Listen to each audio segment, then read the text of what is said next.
और सिर्फ मुझे नहीं, चलो मैं तो पॉलिटिकली बहुत एक्टिव हूँ, एक बड़ा प्रोफाइल मैं होल्ड कर रही हूँ, या भारतीय जनता पार्टी का एक टैग लगा हुआ है मेरे ऊपर, पर मेरी छोटी बहन जिसने MBA किया है, जिसको पॉलिटिक्स से कोई लेना देना नहीं है, उसको गालियाँ क्यों मिल रही हैं? और सही अल बुखारी जब तक बैन नहीं होगा तब तक ये अश्लीलता का नंगा नाच, ये बेहूदगी, ये बदतमीजी, ये इस्लाम के जस्टिफिकेशन पर रेप, ये मस्जिद के अंदर इमाम साहब रेप, ये मज़ार को कोठा और चकला बनाना, ये रोड पर नमाज पढ़ना, ये मज़ार में जाकर के माथा फोड़ना, ये चलता रहेगा।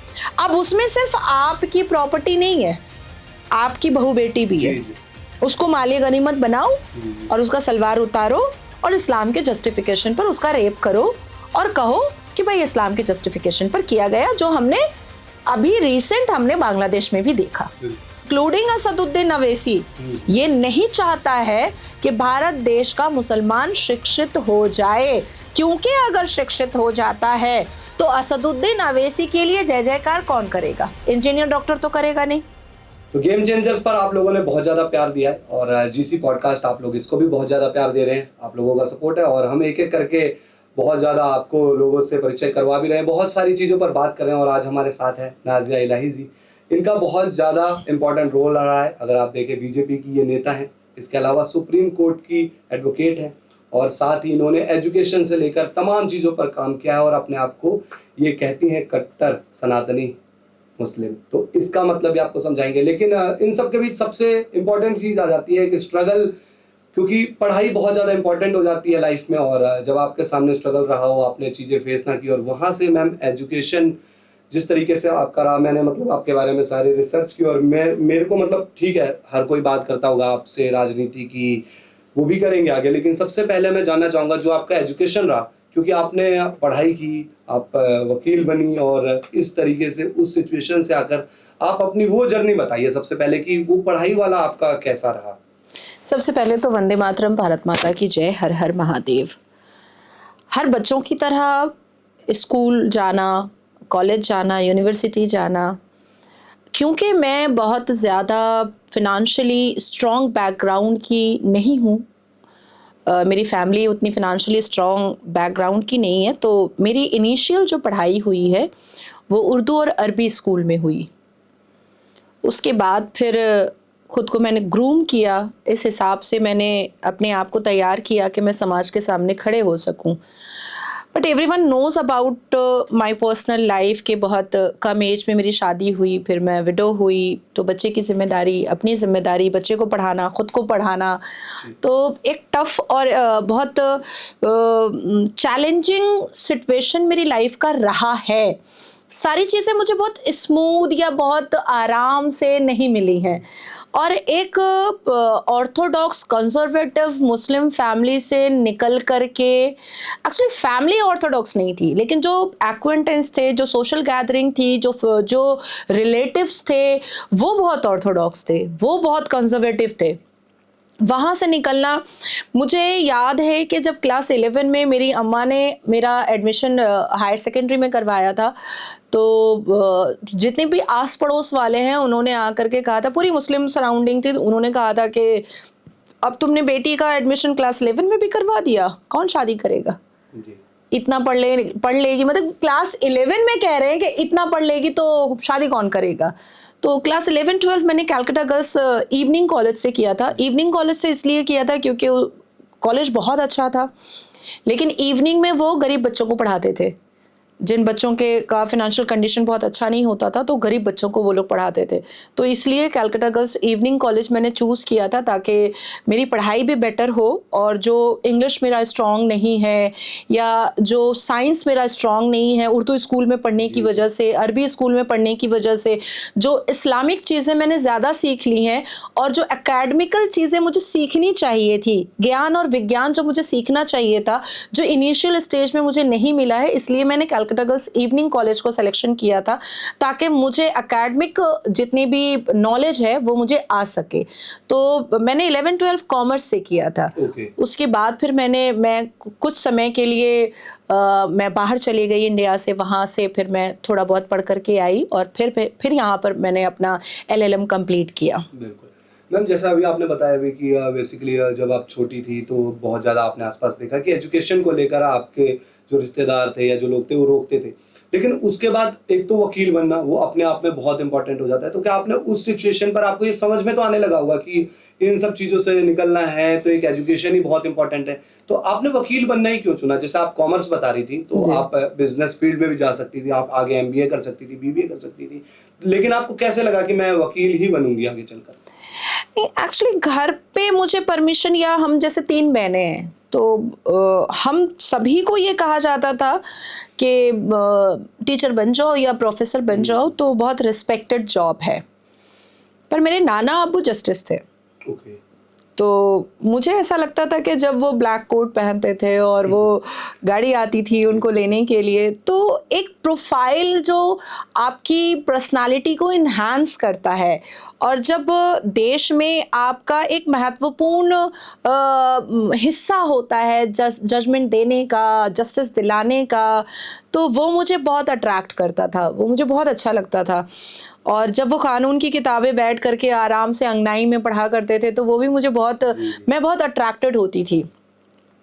घर से मुझे परमिशन मेरे अब्बा ने यही दिया था कि मैं या तो टीचर या तो प्रोफेसर बन जाऊं। सिर्फ मुझे नहीं बल्कि मेरी बड़ी बहन को भी दिया था, जिनका नाम तलत फातिमा है। मेरी जो सबसे छोटी बहन है ऐमन फातिमा, उसको भी यही परमिशन दिया गया था कि सिर्फ टीचर या प्रोफेसर बनना है। लेकिन बड़ी वाली भी वकील बन गई और मैं भी बन गई, और छोटी वाली ने एमबीए किया है, अभी वो पीएचडी करने के लिए वो विदेश जा चुकी है। तो मैम फैमिली गुस्सा हुई उस टाइम पे? आपके अम्मी अब्बू ने मतलब रोका कि नहीं आपको नहीं पढ़नी है वकालत, इस टाइप में कुछ नहीं नहीं, था? ऐसा आज ऐसा तो नहीं आए थे ना? नहीं नहीं, बिल्कुल भी ऐसा तो कुछ नहीं था। इवन अगर मेरे पास मौका होता और पहले अग्निवीर वाला कोई सिस्टम आया हुआ होता तो ज़रूर मैं देश के लिए खुद को समर्पित करती, लेकिन उस वक्त में ऐसा कोई सिस्टम आया नहीं था, ऐसा कोई योजना ही नहीं आया था। मोदी जी बहुत लेट से आए, अदरवाइज मैं देश को समर्पित करती खुद को। और मेरी पर्सनालिटी भी मुझे लगता है कि मुझे ये अलाउ करती कि अगर मैं देश को समर्पित करती खुद को, तो ऐसा नहीं है कि कोई भी एक एग्ज़ाम मुझे रोक सकता था, बिकॉज मैं बचपन से ही बहुत वर्कहॉलिक रही हूँ, बहुत हार्डकोर मेहनत करने वाली रही हूँ। एक वो होता है ना कि जस्ट लीस्ट बॉदर्ड कि हाँ ठीक है, इट्स ऑल राइट, पास हो गए। नहीं, पास होना है तो अच्छे परसेंटेज से पास होना है, और जब पास हो रहे हैं तो वो सारे नॉलेज ग्रैब करने हैं मुझे कि अगर मेरे क्लास से रिलेटेड या मेरे एजुकेशन से रिलेटेड कोई सवाल पूछे तो मैं उसका 2 हाथ आगे बढ़कर जवाब दूं, पीछे ना रहूं। तो इस तरीके से मैंने अपनी शिक्षा ली है। आज वो लोग जो मिलेंगे रिश्तेदार थे, आप उनको कुछ कहते हैं कि भाई आपने तो देखो मुझे रोका था पढ़ाई करने से, पर आज मैं दुनिया बदल रही हूँ? देखिए, नेचर और सिग्नेचर कभी किसी का बदलता नहीं है। मेरे खुद के बहुत सारे ऐसे रिलेटिव्स हैं जो ऑब्वियसली मुस्लिम है, क्योंकि मेरी फैमिली में किसी ने भी इंटर रिलीजन मैरिज नहीं किया है, किसी ने भी नहीं किया है। सारे के सारे मुसलमान हैं, एक भी किसी और धर्म या मज़हब के नहीं है, सब मुसलमान हैं। लेकिन आज भी मेरे कुछ ऐसे रिलेटिव हैं जो गंदी गालियों से मुझे नवाजते हैं, और सिर्फ मुझे नहीं, चलो मैं तो पॉलिटिकली बहुत एक्टिव हूँ, एक बड़ा प्रोफाइल मैं होल्ड कर रही हूँ, या भारतीय जनता पार्टी का एक टैग लगा हुआ है मेरे ऊपर, पर मेरी छोटी बहन जिसने एमबीए किया है, जिसको पॉलिटिक्स से कोई लेना देना नहीं है, उसको गालियाँ क्यों मिल रही हैं?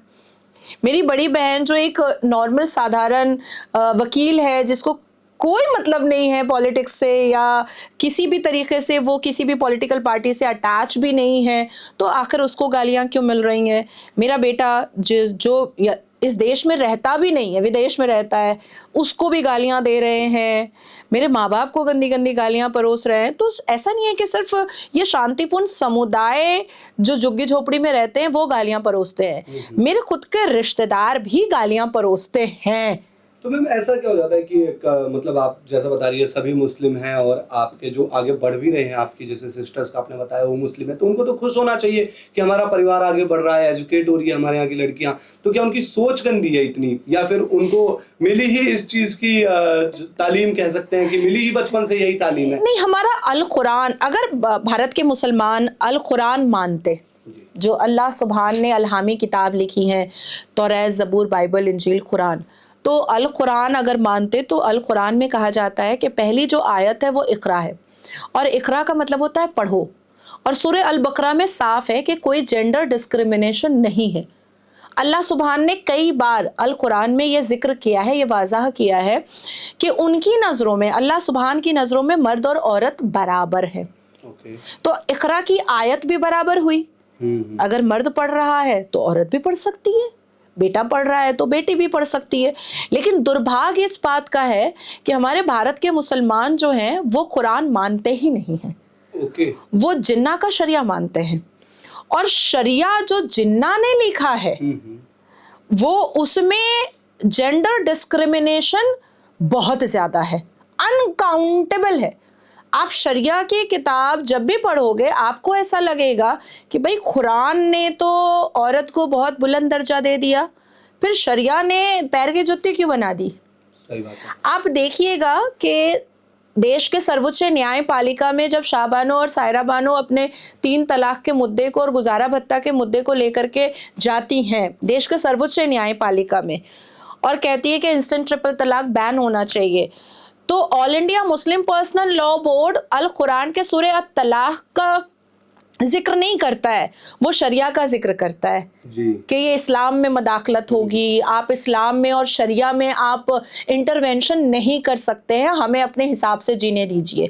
वो इसलिए शरिया का रेफरेंस देना ज़्यादा सही समझते हैं और कुरान का नहीं देना सही समझते हैं, क्योंकि शरिया जो है वो मर्दों के औरा को बहुत इन्हांस करता है और मर्दों के फेवर में बहुत बात करता है, और अल कुरान जो है वो इक्वल दर्जे पर बात करता है। और अल कुरान के सूरह तलाक में जब आप जाते हैं तो सूरह अत-तलाक में ये लिखा हुआ है कि जिस घर में तलाक होता है उस घर में फरिश्ते नहीं आते।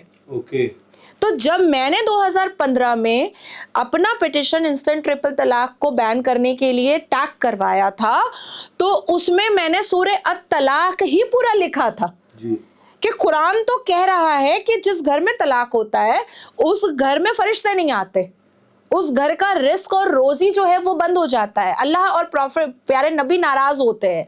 तो मैं जिन्ना का शरिया मानूं या अल्लाह का कुरान मानूं? सही बात है। तो इस वजह से उसके इतने हिस्टोरिकल जजमेंट उसका इंस्टेंट ट्रिपल तलाक बैन का आया था। अब बात आती है कि जो शरिया मान रहा है देश में मुसलमान, वो तो पहले ही समझ चुका है कि वो मर्द है, और मर्द का जो पावर है शरिया में वो मैं और आप काउंट नहीं कर सकते। एक्सट्रीम पावर है शरिया में।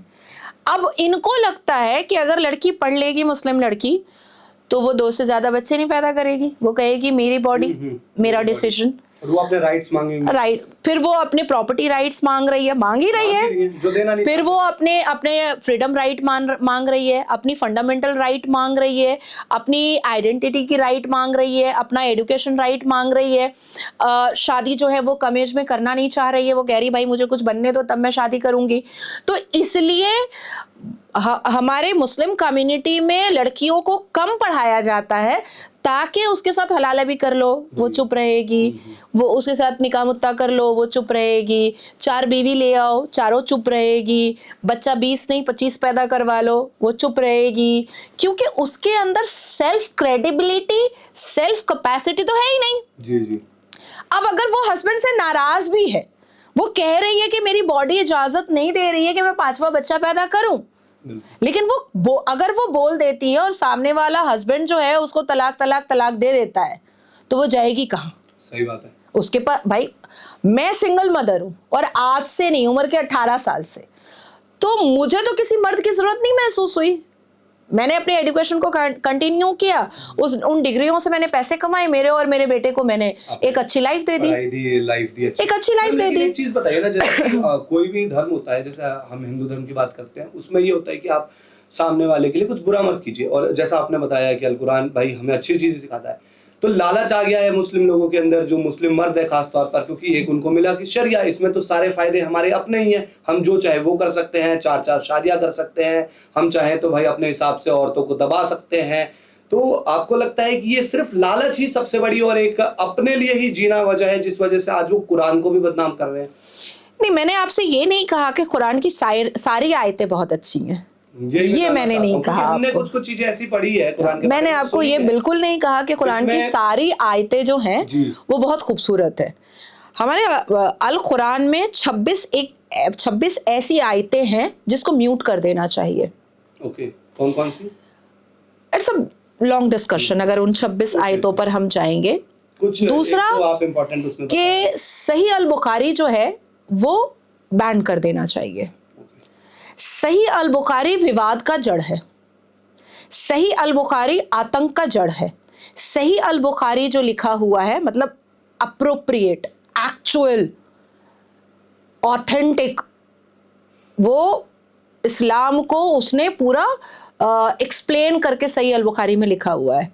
और सही अल बुखारी जब तक बैन नहीं होगा तब तक ये अश्लीलता का नंगा नाच, ये बेहूदगी, ये बदतमीजी, ये इस्लाम के जस्टिफिकेशन पर रेप, ये मस्जिद के अंदर इमाम साहब रेप, ये मज़ार को कोठा और चकला बनाना, ये रोड पर नमाज पढ़ना, ये मज़ार में जाकर के माथा फोड़ना, ये चलता रहेगा।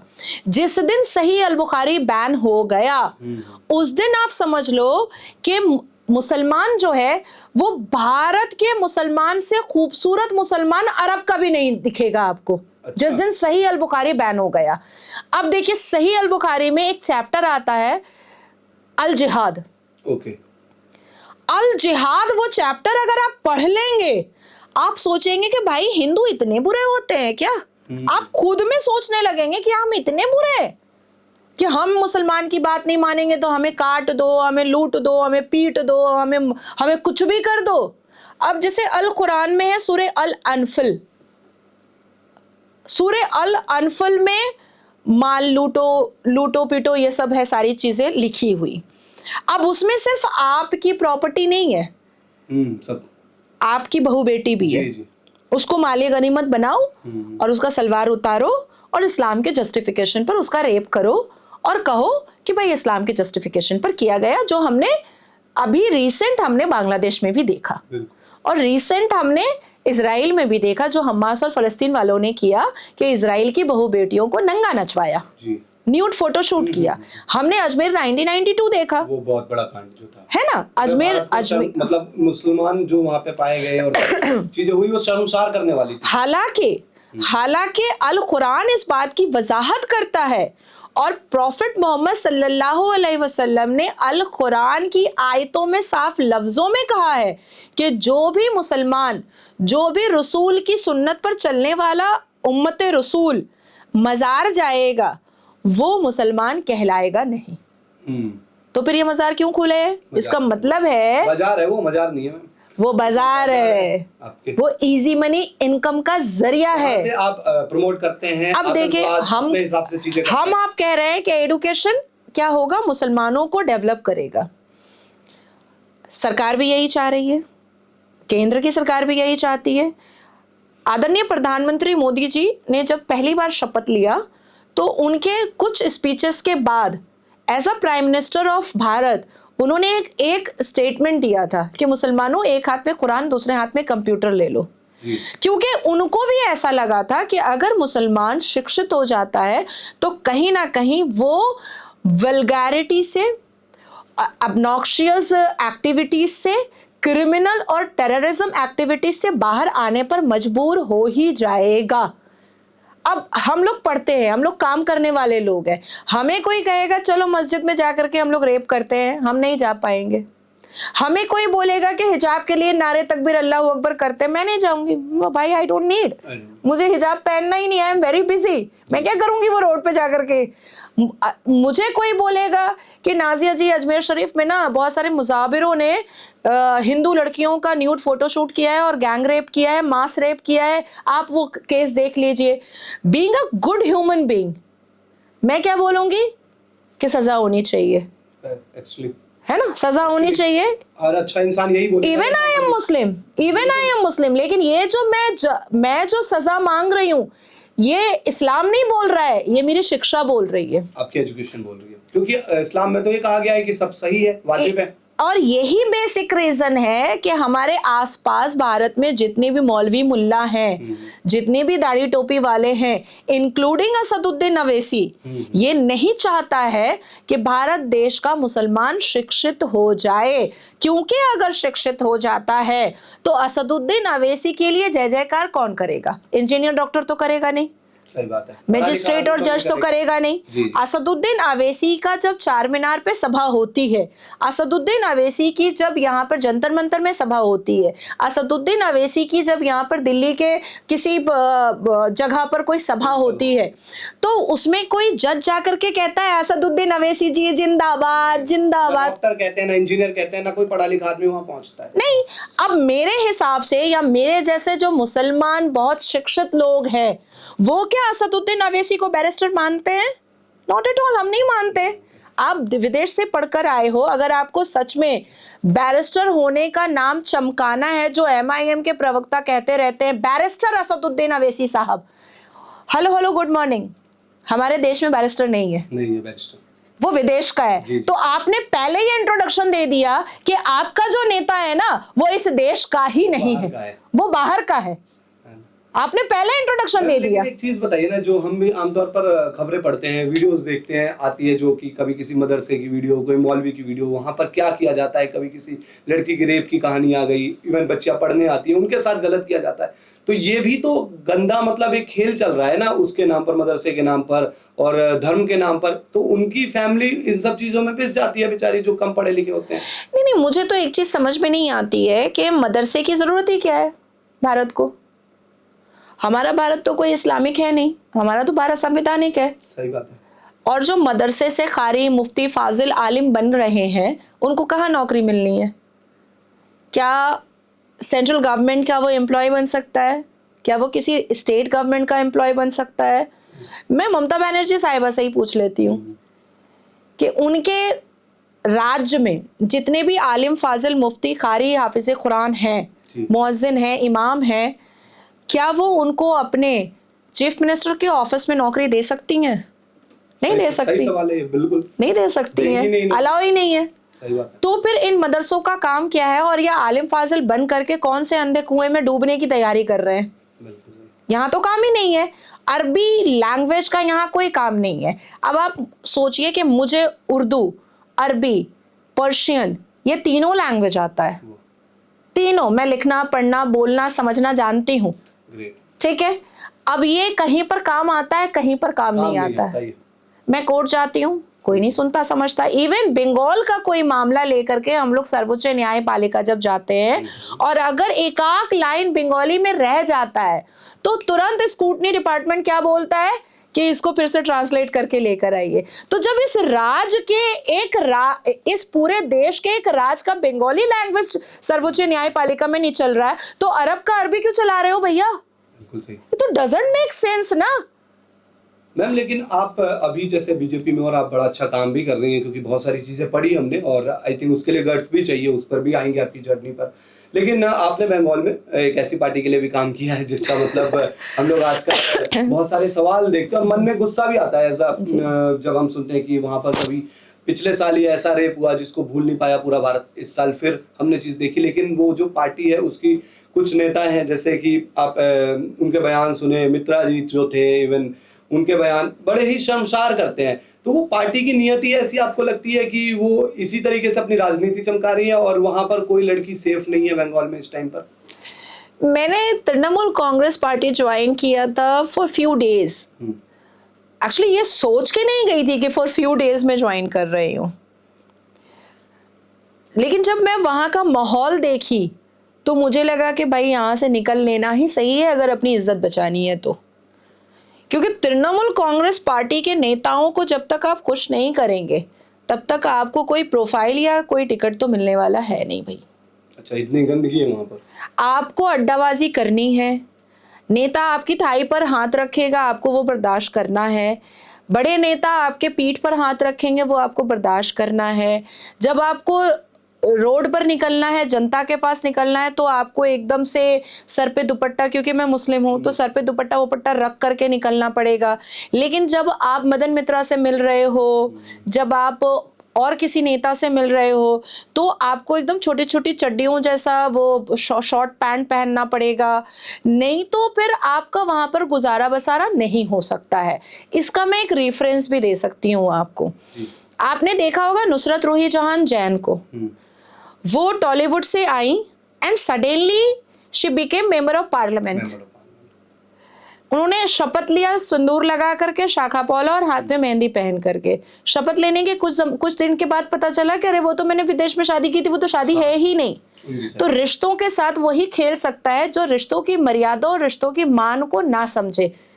गोद में बैठने का चक्कर और गोद में बैठ बैठ करके नेताओं को खुश करने की चकल्लसबाजी जिस महिलाओं में आ जाती है, वो रिश्तों का मान सम्मान कभी नहीं कर सकती है।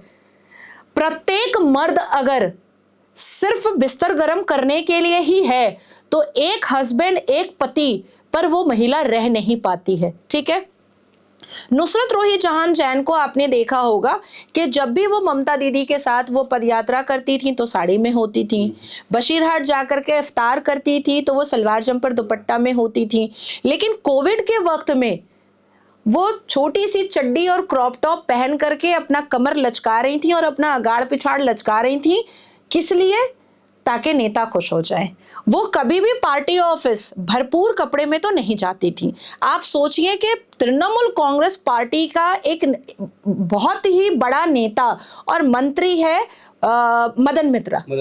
मदन मित्रा ने एजेड औरत और कम एज की लड़की का नाम रखा है।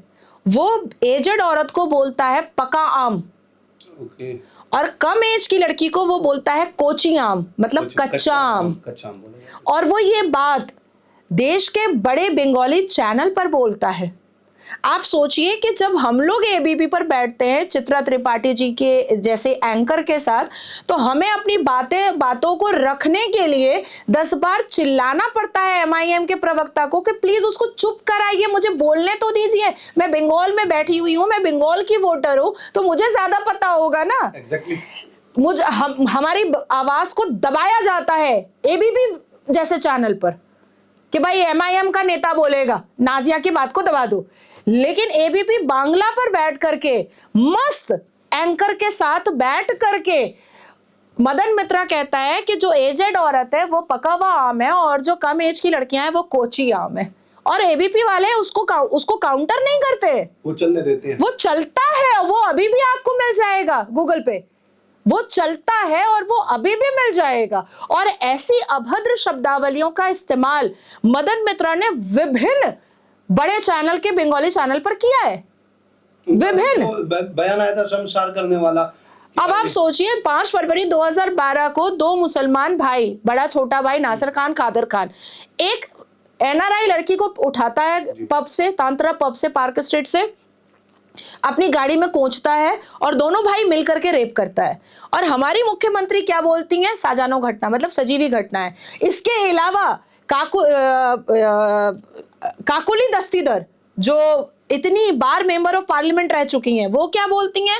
अरे लड़की को पैसा ज्यादा चाहिए था, कम दिया लड़का लोग, इसीलिए उसके ऊपर रेप का केस लगा दिए। मतलब लड़की बाजारू है, लड़की गलत है, बाकी जिन्होंने रेप किया वो कुछ जो हालात, जो न्यूडिटी, जो वल्गैरिटी, जो बदतमीजियां मैंने टीएमसी में देखी हैं, वो मैं नहीं बर्दाश्त कर सकती थी। तो इन फ्यू डेज मैंने ट्वीट किया, मैंने कहा भाई नमस्कार, मुझसे तो नहीं होगा कि जनता के सामने मैं सर पर आंचल रखूं और उसके बाद फिर मैं नेता के सामने आऊं तो मैं कपड़े खोल दूं। तृणमूल कांग्रेस का आप सोचो कि पार्थो चैटर्जी, एक 70 साल का बूढ़ा ज़ईफ आदमी अरेस्ट होता है, उसकी 5 गर्लफ्रेंड होती है बेटी की उम्र की। आप सोचो कि ज्योतिप्रिया मलिक जो खाद्य मंत्री था, वो अपनी बेटी की उम्र की लड़कियों को अपनी कीप बना करके रखा हुआ था। ना जाने कितने घरों में उसके अब्बा चिल्लाने वाले बच्चे हैं जो काउंट भी नहीं किया जा सकता। कई ऐसे नेता मंत्री हैं टीएमसी के जो 2011-12 में रेप के केस खा चुके हैं, लेकिन उनको प्रोटेक्ट कर रहा है क्योंकि भाई टीएमसी की सरकार है। तो मैम ऐसे तो फिर टीएमसी और ममता बनर्जी बर्बाद ही कर रही है बंगाल को, और बंगाल तो फिर कभी इन सब चीजों से निकल ही नहीं पाएगा। देखिए 2021 में फरहाद हकीम जो ममता बनर्जी के सबसे मतलब बेटे जैसे जो नेता हैं, मतलब अपने अभिषेक बनर्जी को वो एक बार छोड़ सकती हैं, अभिषेक बैनर्जी की तरफ वो एक बार नाराजगी दिखा सकती हैं, लेकिन फिरहाद हकीम को वो नाराजगी नहीं दिखा सकती हैं। फिरहाद हकीम ममता बनर्जी के लिए वो है कि अगर वो ममता बनर्जी को बोल दिया चल उठ तो वो उठेगी, चल बैठ तो वो बैठेगी, चल उधर बैठ जाकर के बैठ तो वो उधर वो करेगी। फिरहाद हकीम ये पोजीशन रखता है तृणमूल कांग्रेस में। फिरहाद हकीम ने 2021 में क्लियरली मीडिया को कहा है, आप गूगल में निकाल लीजिए, कि कोलकाता इज मिनी पाकिस्तान, और वो भी हमारे देश के किसी चैनल को नहीं कहा है, पाकिस्तान से आई हुई एंकर द डॉन की उसको कहा है। जो उनका स्पेसिफिकली सिर्फ फिरहाद हकीम के इलेक्शन का कैंपेनिंग करने आई थी पाकिस्तान से, उसको कहा है कि कोलकाता इसमें नहीं पाकिस्तान। तो पाकिस्तान में जैसे बहू बेटियां जो होती हैं वो माले गनीमत होती हैं, और 23% से हिंदुओं को खत्म करके 1% किया गया है, तो उसी तरीके से बंगाल में बहू बेटियां माले गनीमत हैं, हिंदुओं को खत्म करने की पूरी साजिश चली जा रही है। तो मैम जब पाकिस्तान से कोई लेडी आती हैं जो अब बता रही है द डॉन, मतलब पत्रकार हैं और इस तरीके से प्रमोट करती है, तो लोगों को भी समझना चाहिए ना कि जो पाकिस्तान के इतने सगे हैं वो तो आपकी और इस तरह के बयान भी देते हैं, वो तो बर्बाद कर देंगे बंगाल को और बर्बाद कर देंगे कोलकाता को, और कर भी रहे हैं। नहीं देखिए, लोग क्या समझे, अब मैं बोलती हूँ तो एक दिन में 71 FIR होता है, और दुर्भाग्य की बात यह है कि सिर्फ मुसलमान मेरे खिलाफ नहीं खड़े होते हैं, हिंदू भी खड़े होते हैं। समझिए आप बात को। मैंने जब लास्ट ईयर कावड़ यात्रा के समर्थन में बोला था कि नेम प्लेट होना चाहिए, तो कलकत्ता हाई कोर्ट में मेरा बेल कैंसिल कराने के लिए सिर्फ मुसलमान वकील नहीं खड़े हुए थे, हिंदू वकील भी खड़ा हुआ था, और उसने कहा क्यों बोलेगी वो ऐसा कि नेम प्लेट होना चाहिए। हिंदू वकील बोल रहा है, और वो कह रहा है, अपने आप को आइडेंटिफाई कर रहा है कि देखिए जज साहब मैं तो हिंदू हूं, मुझे तो कोई प्रॉब्लम नहीं है कि गुलफाम है, लेकिन वो नाम रखा हुआ है महादेव ढाबा, वो गाय का गोश्त खा करके आए और कावड़ियों को वो खाना परोसे, हमें तो कोई आपत्ति नहीं है। इस पे मैं भी पूछना चाहता था। वही बोलेगा ना जो सोच लेगा कि भाई मेरा जो कलेजा है वो हथेली पे, मार दो काट दो मुझे कोई फर्क नहीं पड़ रहा है, लेकिन मैं तो सत्य बोलूंगा, मैं तो संवैधानिक रहूंगी। तो वो हम जैसे 2-4 ही पागल होते हैं, सब पागल नहीं बनते। दूसरी चीज मैं आपको बताऊं कि बहुत सारे ऐसे हमारे पश्चिम बंगाल में भारतीय जनता पार्टी के नेता हैं जो इंटरनल हैंडशेक किए हुए टीएमसी से, क्योंकि देखिए पैसा बहुत वैल्यूएबल चीज होती है।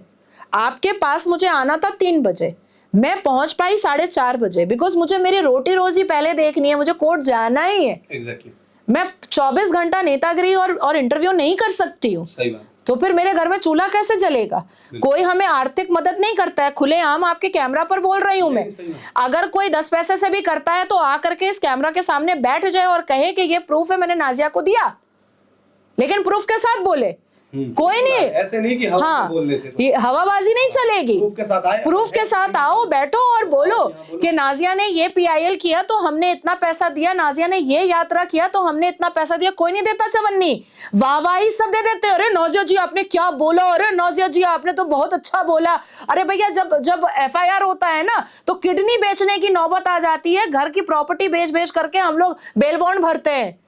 तो ये जो बीजेपी बंगाल वाले हैं, इन्होंने तृणमूल कांग्रेस से हाथ मिला करके रखा है, वहां इलीगल हो रहा है दादा, वहां इलीगल हो रहा है मेरा, हाँ देख लेंगे, तुम ज्यादा उछलना मत, बीजेपी करना मत, ये चल रहा है। तो मैम बंगाल में फिर बीजेपी कैसे आएगी जब वहाँ के जो आप बता रही है कि वहाँ के नेता ही मिले हुए हैं? और मैं जैसा भी आपको बता रहा था, मैं बंगाल गया था 3-4 महीने पहले और लोगों से बात की, और लोग इंटरेस्टेड है बहुत वहाँ पर कि बीजेपी आए, क्योंकि बीजेपी इंडिया में इतना अच्छा जो काम भी चल रहा है उस पर भी आगे आएंगे। तो आपको क्या लगता है कि अगले चुनाव में बीजेपी आएगी वहां पर, और तैयारी कुछ? अभी आप सोचिए ना कि जगन्नाथ चैटर्जी का कैरेक्टर और उसका टीएमसी के साथ हाथ मिलाना, हैंडशेक करना, मैंने 2022 में डिकोड किया था। अब जाकर के भारतीय जनता पार्टी के सेंट्रल पार्टी ऑफिस को फील हो रहा है कि हाँ नाजिया ने सही बोला था। अरे भैया पहले ही फील कर लेते ना, उसने तो 2 साल में बहुत कुछ डैमेज कर दिया, 2.5 साल में।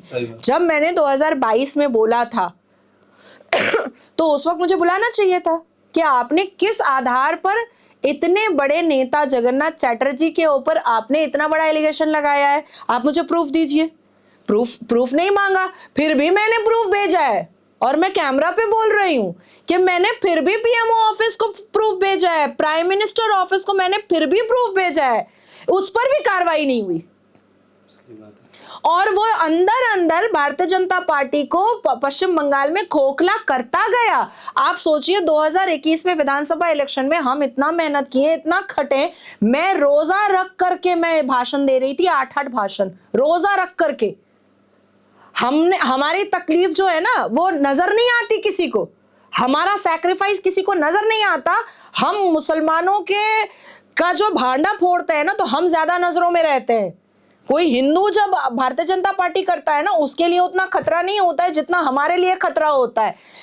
इन्होंने किसको टिकट दिया? नुसरत रूही जहान जैन के बॉयफ्रेंड को। जी। किसको टिकट दिया? श्रावंती, जो नंगी नंगी फिल्में बनाती है और मदन मित्रा के गोद में बैठी रहती है। जब इन दो लोगों को 2021 में विधानसभा का टिकट दिया गया तब मैंने पार्टी ऑफिस को कहा कि ये गलत निर्णय हो रहा है, मुझे टिकट नहीं चाहिए, मैं जुत्ते पर रखती हूँ ये ऐसा टिकट। लेकिन आप जो चुन रहे हो उससे कार्यकर्ता जो है वो कमजोर पड़ रहे हैं। मैंने ये बोला और 48 घंटे के अंदर श्रावंती जो है वो दारू पी रही थी मदन मित्रा के साथ नौके पर प्रिंसिप घाट में। 48 घंटे के अंदर आप सोचो कि मेरा इन्फॉर्मा और मेरा इंफॉर्मेशन और मेरे सूत्र कितने स्ट्रॉन्ग है कि जो किसी को पता नहीं चलता है वो मुझे पता चल जाता है और मैं प्रूफ भी निकलवा लेती हूँ। तो आपके हिसाब से मैम आप आएगी कभी बिहार में बीजेपी? बंगाल में बीजेपी? देखिए जब तक डायरेक्ट पीएमओ ऑफिस बंगाल की तरफ तवज्जो नहीं देगा, जब तक राजनाथ सिंह जैसे लोग या शिवराज सिंह चौहान जैसे लोग बंगाल को अपने अंडरटेकन नहीं लेंगे तब तक कुछ नहीं हो सकता। कुछ नहीं हो सकता। आप सोचो एक दिन कोई नेता आया है, उसने तो वाहवाही और प्रेस मीडिया में ही और माला पहन रहे, स्वागत हो रहा है, सब सेल्फी ले रहा है, उसी में गुजर गया एक दिन। दूसरे दिन वो बेचारे फिर दिल्ली आ गए। आपको पता कैसे चला कि अंदर चल क्या रहा है? और अगर कोई आपको बता रहा है तो आप तो सुनने को भी तैयार नहीं हो। डूबता चला जा रहा है बंगाल, डूबता चला जा रहा है। आप सोचो भारतीय जनता पार्टी के कई ऐसे नेता हैं जो पहले झोपड़ी में रहते थे, अब आजकल बंगलों में रह रहे हैं, पैसा कमाया उन्होंने खूब। लेकिन कार्यकर्ता बेचारे 4-4 महीने जेल, 5-5 महीने जेल। कोई धरना हो रहा है, लाठी कार्यकर्ता खा रहे हैं, कोई मिचिल हो रही है, जेल जो है कार्यकर्ता को हो रहा है, पंचायत इलेक्शन हो रहा है, बहु बेटियां लूटी जा रही हैं कार्यकर्ताओं की। मुझे रोना आता है भारतीय जनता पार्टी के कार्यकर्ताओं पे बंगाल में कि कितनी मेहनत करते हैं वो, इतनी मेहनत करते हैं और अपना परिवार मान करके और अपनी जिम्मेदारी मान करके वो भारतीय जनता पार्टी के लिए पीठ पे लाठी खाते हैं और 4-4 महीने जेल रहते हैं और उफ तक मुंह से नहीं करते हैं। और उसके बाद फिर उनको कैंडिडेट कौन मिलता है? नंगा नाच करने वाली बॉलीवुड की एक्ट्रेस। मैम बीच में इल्जाम भी बहुत लगे हैं और हमने देखा कि कार्यकर्ताओं के साथ बड़ी कहीं तो वहां पे मारे जाने की भी खबर आई, कई लोगों के साथ लूटपाट हुई। तो वहां पर कहा गया कि यार बीजेपी सॉफ्ट रही है, बीजेपी ने वो एक्शन नहीं लिया। तो उसको आप किस तरीके से देखते हैं? थोड़ा सा हार्ड आना चाहिए बीजेपी को, अपने कार्यकर्ता को, परिवार का हिस्सा है वो, ऑब्वियसली आपके लिए जमीन पर रहते हैं, मेहनत करते हैं, और उनके अगेंस्ट अगर आप ऐसे रहेंगे, उनके साथ नहीं आएंगे कभी, तो फिर वो भी पीछे हटते जाएंगे धीरे धीरे। देखिए मैं बताती हूँ, भारतीय जनता पार्टी जो पश्चिम बंगाल में कुछ नेता हैं, कुछ वो मंच पर जाते हैं, अपनी Y+ सिक्योरिटी लेकर के 4 गाड़ियां उनके साथ जाती हैं, किसी काम धाम के नहीं है, लफंदरबाज, कोई काम धाम के नहीं है, एक फोन करके भी कार्यकर्ता का बेल नहीं करा सकते, औकात तो चवन्नी बराबर नहीं है। Y+ सिक्योरिटी है, 4 गाड़ियां लेकर के भर्रा दबंगई करके जाते हैं मंच पर, उसके बाद भाषण देते हैं, पता नहीं क्या भाषण देते हैं, खुद ही समझते हैं, बेचारे कार्यकर्ता ताली बजा देते हैं। उसके बाद मंच से उतरते हैं, मंच से उतर करके 10-12 वो मीडिया वाला आ जाता है, वो मीडिया वाले को बंगाली में अपना भाषण दे देते हैं। बंगाल की बातें जो है वो नेशनल तक पहुंच भी नहीं पाती हैं और उसके बाद फिर 2-4 सेल्फी देते हैं। उसके बाद वो जो Y+ सिक्योरिटी वाले जो CISF वाले होते हैं वो कार्यकर्ताओं को भेड़ बकरियों की तरह धक्का देते हैं, भेड़ बकरियों की तरह धक्का देते हैं और धक्का दे करके नेताजी गाड़ी में बैठ जाते हैं।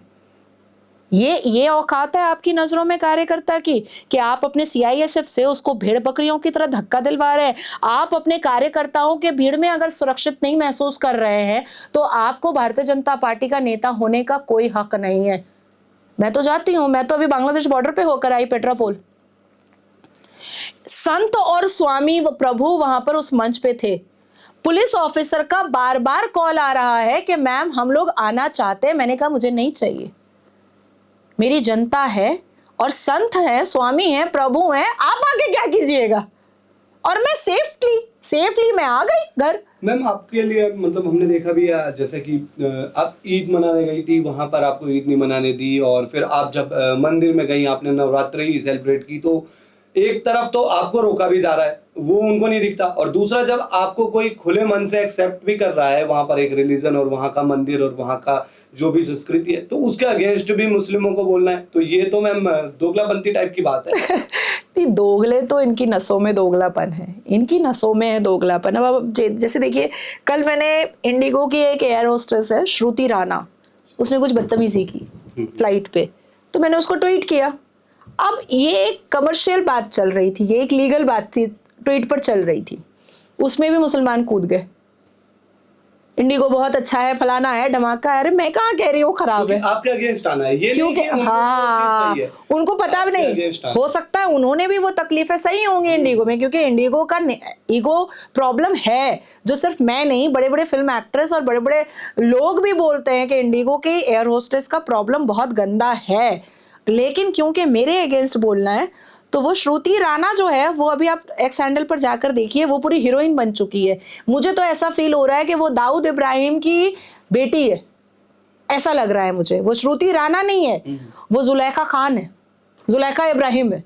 तो ये जो दोगलापन है इनका, ये क्या सोचते हैं कि हम इसको बेइज्जत करते हैं तो सारी कौम इसको बेइज्जत करे, हम इसको बेइज्जत करते हैं तो सबको इसको एकदम जूते के बराबर समझे। भाई तुम्हारा इस्लाम तुमको इजाजत दे रहा है कि महिला को जूते के बराबर समझो, लेकिन जो सनातन धर्म वाले लोग हैं, जो हिंदू धर्म वाले लोग हैं, वो महिलाओं के चरणों में फूल चढ़ाते हैं, तो वो तो मुझे बेइज्जत नहीं करेंगे।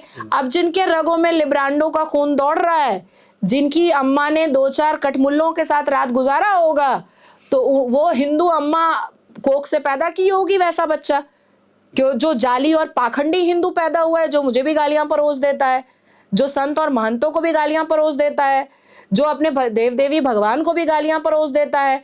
तो इनका इंटेंशन ये नहीं है कि मुझे इसको टारगेट करना है, इनका इंटेंशन ये है कि नाजिया को खत्म कर देना है, क्योंकि नाजिया जो डिकोड कर रही है वो ऑथेंटिक कर रही है, रेफरेंस के साथ कर रही है और सारे प्रूफ और तथ्य के साथ कर रही है। मैम जो बातें सीधे आपने बताया हुए 3 तलाक केस के टाइम पे आपका बहुत इंपॉर्टेंट रोल रहा, आप आगे आए और गट चाहिए ऑब्वियसली उस चीज के लिए भी, और मुस्लिम महिलाओं ने भी वहां पर मतलब हम देखे, चाहे वो अखबारों में चाहे पढ़े, उनको अच्छा लगा। पर जो ये मुस्लिम मर्द हैं वो क्यों नहीं चाहते कि हमारी महिलाओं को उनका हक मिले, क्योंकि आप पहले भी बता चुके हैं कि इनके तो खून में वो चीज आ चुकी है, और दूसरा साथ में क्या अभी भी कुछ मुस्लिम ऐसे हैं जो चाहते हैं कि चीजें सही हो, उनको हक मिले महिलाओं को? नहीं बिल्कुल, मैं पूरी गारंटी के साथ कह सकती हूँ कि 22 करोड़ की आबादी में 20% ऐसे मर्द हैं जो एक्चुअली में महिलाओं को के ऊपर हो रहे अत्याचार पर बोलना चाहते हैं, पर बोल नहीं पाते। वो बोलना चाहते हैं। अच्छा एजुकेशन मिलेगा जैसे मैम मुस्लिमों को, अब तो बात सुधार आ सकता है। आपका एक सवाल था कि क्यों नहीं देना चाहते हैं जी। मुस्लिम मर्द कभी नहीं बर्दाश्त कर सकते हैं, एक सक्सेसफुल औरत कभी नहीं बर्दाश्त कर सकते। तो ऐसा क्यों मैम? उनके लिए तो अच्छा है कि उनके लिए आगे बढ़िया होगी। उनके लिए महिला या तो बिस्तर का सामान है, या तो बच्चा पैदा करने की मशीन है, या तो खेती है, और या तो उनके गुरूर को, उनके घमंड को बर्दाश्त करने का एक कठपुतली है। क्योंकि जब छोटे होते हैं और हमारे घर में जो हमारे उम्र के भाई बहन होते हैं, उनके लिए मुर्गी का रान रखा जाता है, हमारे लिए हड्डियां रखी जाती हैं। अच्छा। उनके लिए रोटी में घी लगा के रखा जाता है, हमारे लिए तुम तो ऐसे ही खा लोगी, क्या प्रॉब्लम है। वो रात में 12 बजे 1 बजे भी आए आवारागर्दी करके, कोई इशू नहीं। अरे वो लड़का है, वो घी का लड्डू है। और लड़की अगर रात में 7:30 बजे भी आ जाए, किसके साथ घूम रही थी? पहला सवाल, किसके साथ घूम रही थी?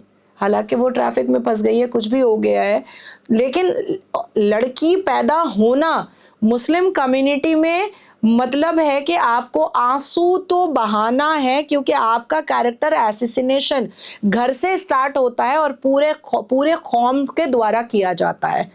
जब भी मेरे घर में लड़की पैदा होती है ना, मैं खुश नहीं होती हूँ।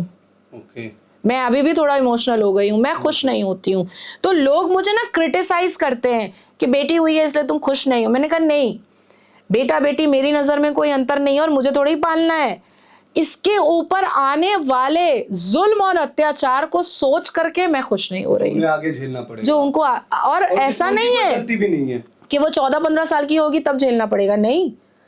ये जो एलिगेशन और कैरेक्टर एसेसिनेशन जो स्टार्ट होता है मुस्लिम बेटियों का मुस्लिम घरों में और मुस्लिम लोकेलिटी में, मुस्लिम कम्युनिटी में, ये 7-8 साल से स्टार्ट हो जाता है, 7 to 8 ईयर्स से स्टार्ट हो जाता है। एक 7 साल की बच्ची अपने नीचे घर में उतरी है पार्क में खेलने के लिए फ्रॉक पहन करके, तो आसपास के चचा कहेंगे ए चड्डी फ्रॉक में आ गई हो, जाओ सलवार जंपर पहन करके आओ। चचा आप देख क्यों रहे हो एक 7 साल की बच्ची का फ्रॉक और चड्डी? आपको देखने की क्या जरूरत है? हम तो नहीं देखते, आपको क्यों दिख रहा है? आप समझ रहे हो मेरी बात को? मैं एक्सप्लेन सही से कर पा रही हूँ? ये आप ये मत सोचो कि जब वो 10 एज की हो रही है तब उसका कैरेक्टर एसेसिनेशन होगा। मुस्लिम रिलीजन जब हलाला लेकर आता है तो उसको भी सही साबित करने के लिए इन्हीं जैसे लोग आ जाते हैं। हाँ बिल्कुल। आप मुझे एक मुसलमान, सिर्फ एक मुसलमान ऐसा बताइए जो ये कहे कि इमाम रिजवान ने उत्तर प्रदेश की मस्जिद में रेप किया, हम उसको भारत के कब्रिस्तान में दफन होने की जगह नहीं देंगे। आप बताइए, सिर्फ एक मुसलमान बताइए। नहीं मिलेगा। नहीं मिलेगा ना। बुरहान वानी को शहादत का दर्जा देंगे, आपको अनेक मिल जाएंगे।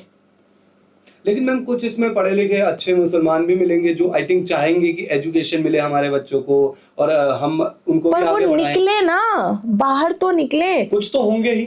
अब मेरे फादर, मेरे अब्बा, वो बहुत पढ़ाई करने का मौका दिया, बिल्कुल मुझे पढ़ने का मौका दिया, लेकिन मेरी शादी भी तो करा दी 17 साल में जी। इस्लाम की खूबसूरती का तो उन्होंने भी तो परचम लहरा ही दिया ना। आज मुझे इसका काउंटर तो सहना पड़ता है ना, कई पॉडकास्ट में, कई इंटरव्यू में मुझे ये बात तो सहना पड़ता है कि आपके फैमिली बहुत प्रोग्रेसिव है, फिर क्यों शादी करा दिया इतनी जल्दी? मेरी मासी की शादी 15 साल की उम्र में हुई थी। आप मुझे और मेरे बेटे को देखिएगा तो लगेगा भाई बहन, मेरी मासी को और उसके बेटे को देखिएगा इंजीनियरिंग कर रहा है और मेरी मासी सिर्फ 4 साल की बड़ी है मेरे से। मैम जैसा कि हम जानते भी, आप मतलब 20 साल की आई थिंक उम्र रही होगी जब आपने 17 साल 8 महीना। हाँ, तो जब आपने अपने पति को खो दिया उस टाइम पर 17 साल 8 महीना, मतलब रिकॉर्ड्स में वो 20 तो और भी ज्यादा, बताइए क्या उम्र थी, 18 साल नहीं थी। उसके बाद आपकी जिंदगी थोड़ी तकलीफ वाली ऑब्वियसली रही होगी। आप एक तो उससे कैसे निकल कर आई? क्या आपको लगा कि आगे चलकर कभी शादी कर लेनी चाहिए? क्योंकि एक फैमिली होती है, आपका जैसा बच्चा भी है, वो पढ़ाई कर रहे हैं, अच्छा कर रहे हैं और हम तो उम्मीद करेंगे बहुत अच्छा करें। तो आपको कभी ये फील हुआ कि इस समाज में चाहिए मुझे थोड़ा सा सपोर्ट और एक पति होना चाहिए? एज सच मेरे विडो होने के बाद मुझे खाने पीने की, पहनने ओढ़ने की, एक लोअर मिडिल क्लास फैमिली से थी मैं और पूरी इज्जत के साथ अपने परिवार, अपने अम्मा अब्बा के साथ मैं रह रही थी। जो मेंटल ह्यूमिलिएशन था, जो कैरेक्टर एसेसिनेशन था, जो एक डेफेमेशन का, डिफेम करने का, अब्यूज करने का जो एक सिलसिला मुस्लिम कम्युनिटी की तरफ से मेरे लिए आया था, वो मैं आज भी भूल नहीं पाई हूँ। जबकि मेरी कोई गलती नहीं थी। मैंने थोड़ी कह दिया अल्लाह पाक को कि मेरे हस्बैंड को मार डालो, मैंने तो नहीं कहा। और अगर मेरी जुबान में इतना पावर होता कि मेरे कहने से कोई मर जाता, तो बहुत सारे ऐसे लोग हैं जो मेरे दुश्मन है, मैं कहती फिरती हूँ मर जाए भाई सब ये लोग, तो ऐसा तो नहीं है। लेकिन वो जो पूरा का पूरा मतलब इल्जाम मेरे सर पर फोड़ा गया, ये मैं नहीं भूल पाऊंगी। और आज तक फॉर नो रीजन मुझे मेरा कैरेक्टर एसेसिनेशन सुनना पड़ता है, फॉर नो रीजन। मैं दिल्ली में 1-1 महीने रहती हूँ, शायद आपने मुझे कभी नहीं दिल्ली में कहीं सीपी पे टहलते हुए देखा होगा या किसी मॉल पे देखा होगा, कभी नहीं देखा होगा। मैं अपने काम से मतलब रखती हूँ, दैट्स इट। मैं कहीं घूमती टहलती भी नहीं क्योंकि मेरा मन नहीं होता, लेकिन कैरेक्टर एसेसिनेशन मेरा होता है। रोज मुझे कहा जाता है कि मैं आरएसएस के इस प्रचारक के बिस्तर पर होती हूँ, मैं बीजेपी के उस नेता के बिस्तर पर होती हूँ, मैंने इतने अबॉर्शन कराए हैं, मैंने 5 पति रखे हैं, मेरी इतनी शादियां हो चुकी हैं। अरे फॉर गॉड सेक, अगर हो चुकी है तो 5 पति को बिठा करके देश के सबसे बड़े नेशनल न्यूज चैनल पर प्रेस कॉन्फ्रेंस करा दो ना 5 पति के साथ। कराते क्यों नहीं हो, पीछे क्यों हट जाते हो? तो कैरेक्टर एसिसिनेशन से मुझे मेंटल ह्यूमिलिएशन आज तक मिलता है, तब भी मिल रहा था जब मैं बहुत कम एज की थी। रही बात मेरी शादी का, तो मेरा मन तो नहीं है, लेकिन आप लोग अगर ढूंढ दोगे तो कर लेंगे। मैम, आपका एक बयान बड़ा वायरल होता है कि आप कहते हैं कि मुस्लिम जो लड़कियों को हिंदू लड़कों से शादी करना चाहिए क्योंकि वहाँ सम्मान भी मिलेगा और वहाँ पर एटलीस्ट आपको उस बंदिशों में नहीं रहना पड़ेगा जो आप मुस्लिम कम्युनिटी में रहते हैं। उस पर क्या कहेंगे आप? ऑब्वियसली देखिए, मेरी अगर बेटी होती, बेटा ना होता बेटी होती, तो मैं मुस्लिम कम्युनिटी में उसकी शादी कभी नहीं कराती, क्योंकि मैं तो श्योर ही नहीं थी होती कि मेरा दामाद सिर्फ मेरी बेटी के साथ रहेगा या 3 और लेकर आएगा। और इजाजत तो 11 की है, प्रॉफिट मोहम्मद ने तो 11 शादियां की थी। आप अरब में जाकर के देखो, उनकी तो 11-11 बीवियां होती हैं। कुछ लोग तो और भी 2 हाथ आगे निकल जाते हैं, 25-25, 21-21 बीवियां भी रखते हैं। तो मैं तो अपने बेटी के लिए कभी भी सुकून में होती ही नहीं। मैं तो मरने के बाद भी मेरा रूह दौड़ते रहता भूत की तरह कि पता नहीं मेरा दामाद कब दूसरी बीवी ले आए। मेरी बेटी को दो महिलाओं के साथ टूसम करना पड़ेगा, थ्रीसम करना पड़ेगा, फोरसम करना पड़ेगा मेरी बेटी को। तो मुझे ऊपर से फिर तलाक है, इंस्टेंट ट्रिपल तलाक हमने बंद करवाया है। लेकिन वो जो एक पीरियड्स हुआ तलाक दो, दूसरा पीरियड्स हुआ तलाक दो, तीसरा पीरियड्स हुआ तलाक दो, वो अभी खत्म नहीं हुआ है। तलाक हसन बाकी है, एहसन बाकी है, बहुत कुछ बाकी है अभी बंद करवाना। चौथी चीज आती है कि मुस्लिम कम्युनिटी के अंदर जो बहू आती है उसका जीना तो 2 बार होता है। शादी हुई नहीं कि बच्चा करो बच्चा करो बच्चा करो, और अगर 2 साल नहीं हुआ है बच्चा तो भाई मैं तो अपने बेटे की दूसरी शादी करवा ही दूंगी। ये मैं इसलिए आपको बोल रही हूँ क्योंकि ये मेरी अम्मा के साथ खुद हो चुका है। मेरी अम्मा की शादी के 3 साल तक उन्होंने बच्चा नहीं पैदा किया था क्योंकि बहुत अर्ली एज में शादी हुई थी उनकी। बहुत जल्दी आप 14 साल, अब मासी की अपनी बता रही है 15 साल तो है उनकी, 13 या 14 साल में मेरी अम्मा की शादी हुई थी। क्या और उसके बाद उन्होंने मेरे अब्बा का कहना था कि एटलीस्ट तुम अपना क्लास 12 कर लो, उसके बाद हम बच्चा पैदा करेंगे। और उस बीच में मेरी दादी अम्मी ने सीधा कह दिया कि इसको बच्चा नहीं होगा, ये हिजड़ा है, इसको बच्चा नहीं होगा और हम अपने मुजीब की दूसरी शादी करवाएंगे। लड़की देखना स्टार्ट कर दिया गया था।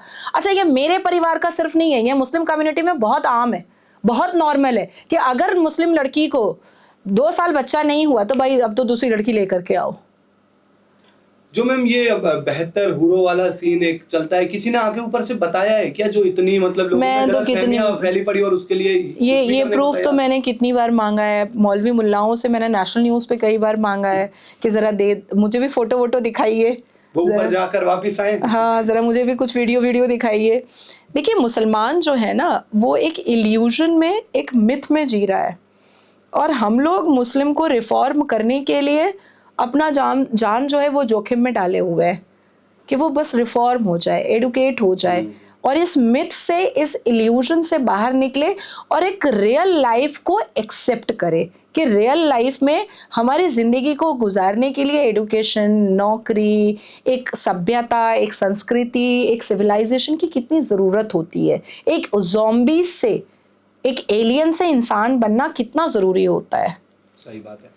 नहीं मैम, आपने बहुत मतलब अच्छे काम भी किए, उनके ऊपर आएंगे क्योंकि बड़ा आसान होता है किसी को हेट देना, उसमें तो कुछ लगता ही नहीं है मैम, एक आपको फोन में बस टाइप करना होता है। लेकिन जो आपकी जर्नी रही है, एक मैं पढ़ रहा था मैम कि आपने आई थिंक 6000 पेड़ पौधे लगाने का भी वहां से शुरुआत की थी। हाँ, 6000 ही एग्जैक्टली मेरे को, शिवराज सिंह चौहान जी के साथ। तो आप जो एनवायरनमेंट के लिए कर रही है वो इनिशिएटिव आपका कैसा रहा, उसके बारे में कुछ बताइए, कैसा आया आपको ये थॉट? नेचर से मेरा टच हमेशा रहा है और पहाड़ और समुंदर का सैर करना ये मेरी आदत हमेशा रही है। हमेशा मैं जब भी बहुत पिस्ड ऑफ हो जाती हूँ या बहुत टायर्ड हो जाती हूँ तो या तो मैं पहाड़ों पे चली जाती हूँ या तो मैं समुंदर पे चली जाती हूँ। और पेड़ पौधे तो ऐसा मतलब मेरी ज़िंदगी से जुड़ा हुआ है कि बहुत छोटा घर भी होता है तो भी मैं उसमें पेड़ पौधे लगाती हूँ। अब आप मेरा जो दिल्ली में चैम्बर है, आप वहाँ आइएगा, इतने पेड़ मैंने लगवा दिए हैं, इतने पेड़ लगवा दिए हैं कि आप अंदर बाहर से ही आपको फील होने लगेगा कि भाई मैं किसी पार्क में आ गया हूँ, और तब जाके आपको मेरा चैम्बर मिलेगा। तो हमेशा नेचर का शुक्रिया अदा करना चाहिए, और नेचर को इन्हांस करने के लिए हमें मेहनत करनी चाहिए। और मुझे लगा कि इसके लिए शिवराज सिंह चौहान भाई साहब से अच्छा बेटर नेता तो कोई हो ही नहीं सकता था, क्योंकि जिस हिसाब से वो इस देश की मिट्टी से जुड़े हुए हैं, जिस हिसाब से वो अपने पैरों में खेत की मिट्टियां लगाने से हिचकिचाते नहीं हैं, जिस हिसाब से वो किसानों के साथ वो फसलें बोने से पीछे वो हटते नहीं हैं, जिस हिसाब से वो पेड़ पौधों की बिल्कुल औलाद की तरह रक्षा और सुरक्षा करते हैं, तो इसलिए मैंने सोचा कि नेचर पर कुछ किया जाए। मुस्लिम कम्युनिटी को रिफॉर्म करने के लिए तो मैंने बहुत कुछ किया, लेकिन कुछ नेचर के लिए किया जाए, तो इसलिए ये मेरा सितंबर से स्टार्ट हो रहा है, और ये 6000 पेड़ मैं मध्य प्रदेश से स्टार्ट करूंगी, और ये ख़त्म होगा कश्मीर पर। मैम, आपने हाथों में मतलब हिंदू धर्म से रिलेटेड चीज़ें पहनी है, जैसे हम भी पहनते हैं, और आप मैम क्या हिंदू धर्म में आना चाहती हैं, और आपको लगता है कि इसके मैं हिंदू धर्म में सीधे सीधे आ जाना चाहिए, जिससे लोग भी सवाल ना खड़े करें? लोग बोलते हैं, जैसे अभी आपने भी बताया कि भाई मुस्लिम एक कम्युनिटी होती है, वो पूरा का पूरा आ जाती है मेरे ऊपर सवाल लेकर, तो उनको भी एक सही जवाब दे दिया जाए, कभी आप सोचते हैं? To wearing rudraksha, is this unconstitutional? No, मैंने तो कुछ गलत मर्जी नहीं, से पहनते हैं। ये तो अनकॉन्स्टिट्यूशनल नहीं है ना, बिल्कुल नहीं है। मैं पहन रही हूँ, ये तो भारत की सभ्यता है ना, ये तो भारत की ही सभ्यता है। ये जो मजार परस्ती कर रहे हैं, ये कहाँ से कॉन्स्टिट्यूशनल है? दूसरा, आपने जो सवाल किया है कि आप क्यों नहीं आ जाती हिंदू धर्म में, क्यों आऊं? इस्लाम किसी के बाप की जागीर तो नहीं है, वो कहेंगे और मैं इस्लाम छोड़ दूं? हाँ, कोई अच्छा बेहतर इंसान मिलेगा तो शादी करके सिंदूर जरूर लगाऊंगी। मतलब हिंदू धर्म में ही आप शादी करेंगे अगर आप? बिल्कुल करूंगी, और कहाँ करूंगी? मैं कठमुल्लों से क्यों शादी करूंगी भाई? मुझे नहीं करना force, I am not interested. कोई और दूसरे रिलीजन से, क्रिश्चियनिटी से या किसी? नहीं, बिल्कुल भी नहीं। सनातन धर्म के ही लड़के से शादी करूंगी, क्योंकि भाई मुझे सनातन धर्म में अपनी वाइफ को लेकर के जो सभ्यता और संस्कार है, वो सिर्फ सनातन धर्म में ही दिखता है। बाकी मैंने क्रिश्चियनिटी भी देखी है, मैंने मुसलमान तो मैंने बहुत भीतर से देखा है, तो मुझे सनातन धर्म में जितनी सभ्यता पुरुषों में है, बल्कि बेटियों में कम है। हिंदू बेटियों में सभ्यता की कमी है। राम राम बोलो तो हेलो जवाब देती हैं। राम राम बोलने में उनको फैशनेबल नहीं लगता है, रुद्राक्ष पहनने में उनको फैशनेबल नहीं लगता है। लेकिन हिंदू लड़के जो है वो छाती चौड़ी करके कलावा पहनते हैं, कड़ा पहनते हैं, रुद्राक्ष पहनते हैं, तिलक लगाते हैं, धोती पहनते हैं। तो जितना सनातन धर्म का जोश और ऊर्जा लड़कों में है, उतना सनातन धर्म में लड़कियों में नहीं है। तो मैंने अगर जिंदगी में कभी शादी की तो सनातन धर्म के लड़के से ही करूंगी। मैम, कुछ कट्टर जैसे मुस्लिम होते हैं और बिल्कुल अगेंस्ट रहते हैं हिंदू रिलीजन के, लेकिन हमने देखा है कि वो दुकानें चलाते हैं, जो अभी आपने बताया, और आपने सवाल भी उठाए थे बहुत सारे कि महादेव ढाबा, वैष्णो ढाबा जैसे कि एक नाम ऐसा बन गया है, वो कोई भी चला रहा है, तो वो तो उनको फिर गलत सोचना चाहिए। आप फिर अपने नाम से चलाओ ना दुकानें। आप उनको किस तरीके से देखते हैं? देखिए, हमारा अल कुरान साफ लफ्जों में कहता है कि जो बुत परस्ती करता है वो काफिर होता है, और काफिरों को पहले समझाओ, बुझाओ, उसके बाद डराओ, और नहीं तो फिर उसको खत्म कर दो। और खत्म होने के बाद भी उसका परिवार ना माने, बुत परस्ती करना ना छोड़े, तो फिर जजिया लगा दो, जैसे औरंगजेब वगैरह ने लगाया था कि हिंदू जो है वो पूजा पाठ करना बंद कर दे, तिलक लगाना बंद कर दे। एक तरफ तुम कहते हो कि हिंदू बुत परस्त हैं, गोबर भक्त हैं, मूत पीने वाले हैं, पूजा करते हैं, ये काफिर है, तो दूसरी तरफ उनके ही भगवान का नाम रख करके तुम दुकान क्यों खोले हुए हो? मतलब तुम अपना घर का चूल्हा जला रहे हो महादेव के नाम से, विष्णु भगवान के नाम से, माँ दुर्गा के नाम से, लेकिन तुम एक्सेप्ट करने को तैयार नहीं हो। एक्सेप्ट इसलिए करने को तैयार नहीं है क्योंकि हिंदुओं को ह्यूमिलिएट करना इट्स अ पार्ट ऑफ जिहाद। हिंदुओं को मेंटली हैरेस करना इज अ पार्ट ऑफ जिहाद। हिंदुओं की बहु बेटियों को लूटना इज अ पार्ट ऑफ जिहाद। हिंदुओं के खाने में थूकना इज अ पार्ट ऑफ जिहाद। हिंदुओं की संपत्ति को अपने कब्जे में लेना इज अ पार्ट ऑफ जिहाद। मैम लेकिन इसमें कुछ हमने देखा है, जैसे सब्जी बेचने वाले मुस्लिम होते हैं, किसी ऐसी जगह जाते हैं जहां पर उनके साथ मारपीट की जाती है, तो वो भी तो एक तरह से गलत हुआ उनके साथ। मतलब किसी गरीब का क्या, वो बेचारा, अगर वो, तो मैं कह रहा हूँ कि चलो मान लो कोई गरीब है, उसका मे बी ऐसा माइंडसेट ना हो, कोई मुस्लिम इंसान है, वो सिर्फ अपनी रोजी रोटी के लिए जा रहा है, लेकिन उसके साथ कुछ वीडियोस हम देख लेते हैं मारपीट हो रही है, तो वो आप गलत समझती हैं उसको? देखिए होता क्या है ना, इसमें भी गलती जो है ना वो इस्लाम के ठेकेदारों की है। अब 4-5 लोगों ने थूक जिहाद मुत जिहाद किया कि वो जूस में सुसु मिला करके दे रहा है, रोटी में थूक करके दे रहा है, मान लीजिए 100 लोगों ने किया, तो हमारे मुस्लिम समाज के ठेकेदारों को उनके समर्थन में खड़े नहीं होना चाहिए था, बल्कि उनके खिलाफ खड़े होना चाहिए था कि भाई हम इनको मानते ही नहीं मुसलमान, आपको जो करना है आप करो, आपको जो सजा देनी है दो, मुझे क्या लेना देना। हमारा इस्लाम तो पाकी और सफाई जो है वो आधा ईमान है। हमारे यहाँ पाकी और सफाई इस्लाम के हिसाब से आधा ईमान होती है। जो लोग पाक साफ सुथरे रहते हैं वो आधा ईमान उनका वही मुकम्मल हो जाता है।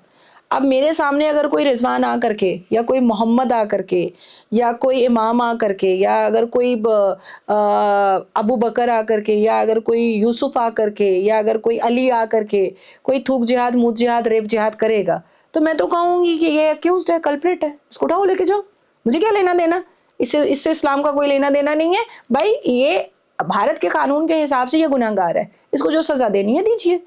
लेकिन होता क्या है कि टीवी के चैनल की खिड़कियों में बैठ करके नहीं नहीं मुसलमानों को बदनाम किया जा रहा है, नहीं नहीं ये सब एक एक एक एक षड्यंत्र रचा जा रहा है, हमारे मुसलमानों को बदनाम। अरे मान लो ना कि गलती उससे हुई है। अब होता क्या है उसमें कि ये अब उसकी वजह से बेचारे जो नहीं कुछ कर रहे हैं वो भी पिस जाते हैं। तो हमारी एक मेजॉरिटी जो है वो खड़ी हो और कहे कि गलत गलत है, सही सही है। सही बात है। उनके ही मतलब समाज के लोग, उनके ही धर्म के लोग उनको फंसाते हैं। एग्जैक्टली। तो मैम बीजेपी का जैसा अभी तक कार्यकाल रहा है, 3 बार हो चुका है और मोदी जी जैसा काम कर रहे हैं, आप उसको किस तरीके से देखते हैं? आपके हिसाब से सब सक्सेसफुल रहा है अभी तक, जो जो चीजें सोची थी?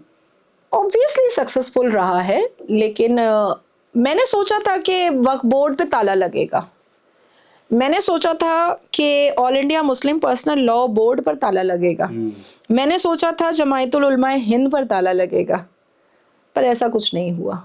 मैम जो अभी कहा भी जा रहा है, जैसे तेजस्वी यादव का आई थिंक यही बयान था कि हम आएंगे सरकार में तो वक्फ बोर्ड पे जो था वो बिल को फाड़ कर फेंक देंगे, कूड़ेदान में डाल देंगे, उन्होंने कहा था। तो वो तो उस पर क्या सोचते हो आप कि वो चीज़ हो पाएगी?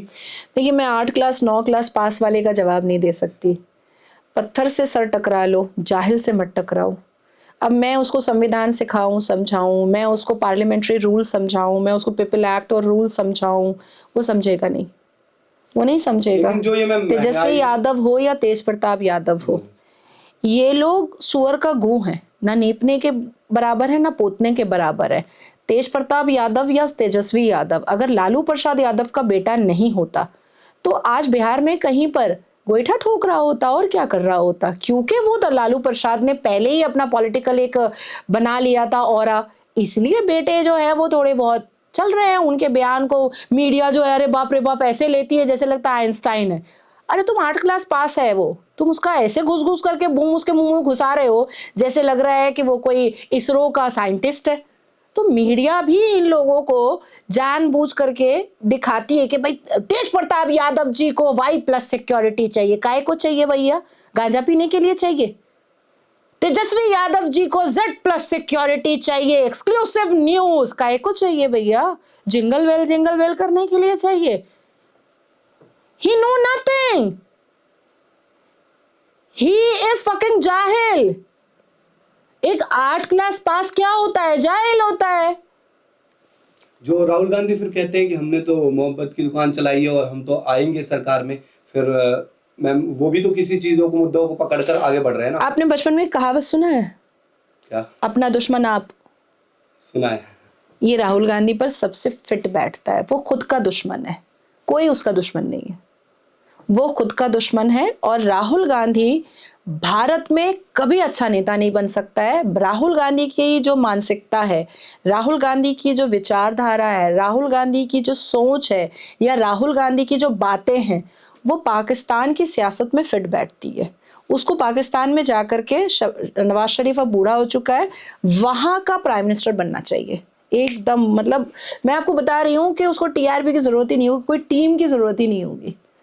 और वो अगर मान लीजिए आने वाले इस साल 2 साल में वो पाकिस्तान का राहुल गांधी वजीर आजम बन जाता है, जब तक मरेगा नहीं तब तक रहेगा वजीर आपने आजम। तो मतलब खुलकर हर चीजों पर बात की और फटाफट एक दो आपके फ्यूचर से जुड़ी, आप अब अपना आगे का फ्यूचर विजन किस तरीके से देख रही हैं? कौन कौन से ऐसे काम है जो आपको करने हैं जो लोगों के लिए भी फायदेमंद रहे, और इवन आप माइनॉरिटी लीडर भी हैं, तो उन कम्युनिटी की बच्चियों के लिए क्या क्या करना चाहती हैं आगे?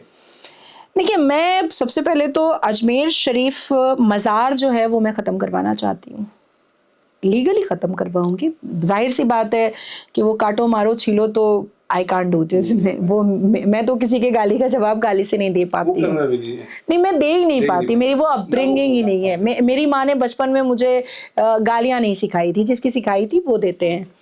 दूसरा कि मैं किसी भी under the barricade of law, under the barricade of constitution, all India Muslim personal law board में बंद करवाऊंगी। अब वो आज हो 10 साल बाद हो, लेकिन मेरा लक्ष्य वही है। हाँ मैम, जो लव तीसरा केस है जो बहुत मैं तीसरा ये कंप्लीट कर दूं। तीसरा कि मुझे इलेक्शन लड़ने का अभी तो बिल्कुल भी कोई इरादा नहीं है, किसी भी तरीके से नहीं, दूर दूर तक नहीं। मैं यूएन जाना चाहती हूँ, यूनाइटेड नेशन। अब वो यूनाइटेड नेशन मुझे सरकार भेजे, मैं आभारी रहूंगी पूरी जिंदगी, और अगर नहीं भेजेगी तो मेरी डिग्री है जो मुझे वहां तक पहुंचाएगी। तो मैं पहले यूएन जाना चाहती हूँ, 1 साल मैं वहां पर अपने भारत को रिप्रेजेंट करना चाहती हूँ।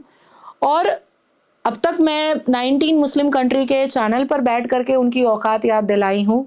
मैं यूनाइटेड नेशन में बैठ करके मुस्लिम कंट्रीज को उनकी बदतमीजी सामने सामने बताना चाहती हूँ। मैम, आप चुनाव जीत कर नहीं आना चाहते सीधे राजनीति में, जिससे लोगों का और बेहतरीन तरीके से भला किया जा सके? क्यों? यूनाइटेड नेशन जाएंगे तो क्या देश का भला नहीं होगा? वो भी रिप्रेजेंट मैं सुप्रीम कोर्ट जाती हूँ तो क्या देश का भला नहीं होता है? मैंने इंस्टेंट ट्रिपल तलाक बैन करवाया तो क्या मुस्लिम कम्युनिटी का भला नहीं हुआ? राजनीति में आकर सीधे आपके हाथ में चेंज करने की पावर आ जाती है ना, बहुत सारी चीजें, बहुत सारे फैसले। अगर वाकई में ऐसी पावर आ जाती तो वक्फ बोर्ड को इतना जलेबी बना करके, कुछ कुछ चीजें टच कर करके, लोगों को समझा करके, 6 महीना मीटिंग कर करके, और किया रसगुल्ला।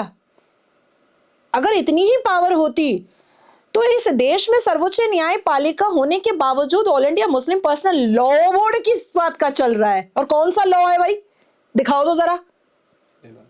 हमारे देश में दुर्भाग्य है हमारा कि वक्फ बोर्ड पर जिरा देश के उस न्यायपालिका में हो रहा है जो इस देश का सर्वोच्च है, और वहां के जजेस ने भी अपने एलएलबी की डिग्री में वक्फ एक्ट पढ़ा नहीं है।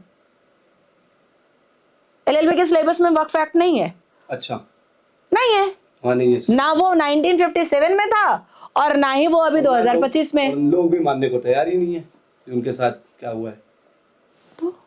सही बात है मैम। और बाकी लास्ट क्वेश्चन है मेरा, और आपने मतलब इतने ऑनेस्टी के साथ सारी बातें की, और आपका बहुत बहुत शुक्रिया, आप आई जीसी पॉडकास्ट पर भी। आखिर सवाल, और आई थिंक मैंने ना मैम आज से आई थिंक 10-11 साल पहले, और मैं एक टीवी शो में गया था, योगी आदित्यनाथ जी थे मेरे सामने, तो मैंने पूछा था पर्सनली उनसे कि लव जिहाद के मामले में आपका क्या कहना है? तो उन्होंने कहा था कि बहुत ज़्यादा बरगलाया जाता है हिंदू लड़कियों को, और एक एजेंडे के साथ किया जाता है। तो मेरा उस टाइम ये कहना था, मैं 10 साल छोटा था, कि शायद मेरे को इतनी समझ नहीं थी तब। तो मैंने कहा कि अगर किसी के मन में सच्चा प्यार हो, कोई मुस्लिम इंसान जो है वो सच में किसी से प्यार करता हो, तो आपको लगता है कि अभी भी वही सिचुएशन है कि एक एजेंडे के साथ ही हिंदू लड़कियों को फंसाया जाता है और फिर उनके साथ जिहाद किया जाता है? फंसती क्यों है? अब तो इतना अवेयरनेस हो चुका। 2014 से पहले तक फंस रही थी तो समझ रही थी मैं कि भाई एक स्ट्रैटेजी सेट हुई है, कोई बोल नहीं पाता था, कोई लव जिहाद को डिकोड नहीं करता था। लेकिन अब तो इतनी अवेयरनेस हो चुकी है, तो अब कठमुल्ला कैसे पसंद आता है? आधा पेट खाना दो तो नहीं चाहिए, लेकिन आधा कटा हुआ शरीर चाहिए। सही बात है ना? दूसरी चीज है कि अगर वाकई में एक मुस्लिम लड़के को हिंदू लड़की से सच्चा प्यार हो जाता है, तो इस्लाम तो इस बात की इजाजत नहीं देता है। इस्लाम के हिसाब से तो कलमा शरीक लड़का और लड़की दोनों होगा, तभी निकाह जायज़ है, अदरवाइज निकाह जायज़ नहीं है। अब आप देखिए शिवम दुबे जो एक अंजुम खान से जो शादी किया है, क्रिकेटर है जो, दोनों बच्चे हरामी हैं, दोनों बच्चे हरामी हैं, क्योंकि क्योंकि शिवम दुबे ने तो कलमा शरीक नहीं किया और एक्सेप्ट करता नहीं है और वो इस्लाम एक्सेप्ट नहीं करता है। तो हमारे इस्लाम के हिसाब से शिवम दुबे के दोनों बच्चे हरामी हैं। अब स्वरा भास्कर और उसका वो जो कलवा पति है, है ना, तो स्वरा भास्कर का कहना है कि उसने इस्लाम एक्सेप्ट नहीं किया है। तो according to al Quran, according to सुन्नत रसूल, अकॉर्डिंग टू हदीस, according to Sahih al Bukhari, according to Bahishti Zewar, according to सीरत मुस्तफ़ा, स्वरा भास्कर का बच्चा हरामी है, नाजायज बच्चा है। उस बच्चे को हम हलाल बोल ही नहीं सकते, इस्लाम कभी नहीं मानेगा, कभी नहीं मानेगा। वो Swara Bhaskar time time time time करते रहे, कोई फर्क नहीं पड़ता हमें। जिस दिन किसी खारी के सामने वो बैठ करके ये पूछ ले कि मैंने अब तक इस्लाम कबूल नहीं किया है, क्या कुरान के हिसाब से मेरा बच्चा जायज है, वो खारी ये कह देगा कि आपका बच्चा इस्लाम की नजरों में नाजायज है।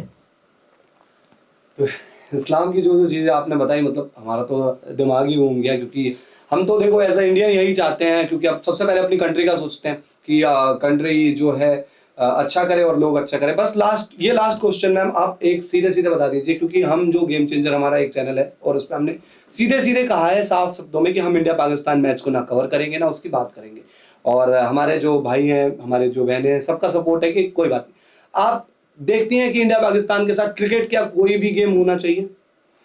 तो मुझे तो ये समझ ही नहीं आ रहा है कि फिल्में बन रही हैं पाकिस्तानी एक्ट्रेस के साथ, मैच हो रहा है पाकिस्तानी प्लेयर के साथ, शाहरुख खान गाना गा रहा है, तारीफें कर रहा है पाकिस्तानी क्रिकेटर का।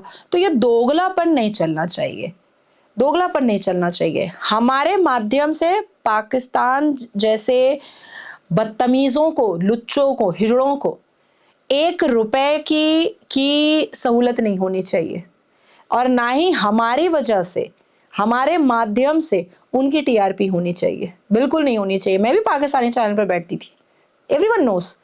लेकिन जिस दिन पहलगाम हुआ उसके बाद से मैंने भगवान राम की सौगंध ली कि ये फ़ोन करते करते मर जाएं, लेकिन मैं नहीं बैठने वाली, क्योंकि मेरी वजह से उनको व्यूज़ आते थे और वो पैसा कहाँ जाता था? टेररिज्म में। मैं तो जो अवेसी पहुंचा रहा था पाकिस्तान में खबर के भारत के मुसलमान बहुत अत्याचारित होते हैं मोदी सरकार में, मैंने तो उसको डिकोड किया, इतना डिकोड किया कि मेरे खिलाफ में पाकिस्तान में मिचल होने लगा, रैलियां होने लगी, वहां पर मेरा फोटो सर तन से जुदा वायरल होने लगा था पाकिस्तान में। मैंने तो अपने सिर पे मतलब कफन बांध लिया था, और जो पाकिस्तान में होता था वही बंगाल में होता था मेरे खिलाफ। पाकिस्तान में सरतन से जुदा का नारा लगता था, वही बंगाल में भी लगता था। तो हम पाकिस्तान की बदतमीजियों को और जहालत को और टेररिज्म एक्टिविटीज को खुलकर सामने रख रहे हैं, अपनी जान जोखिम में डाल करके, और पाकिस्तान वाले उसका व्यूज लेकर के मजा लें। आप लोगों ने बिल्कुल सही डिसीजन लिया है, बिल्कुल बॉयकॉट करना चाहिए पाकिस्तान को। नहीं बिल्कुल मैम, बहुत अच्छा लगा, थैंक यू सो मच, आपने इतना टाइम दिया, इम्पोर्टेंट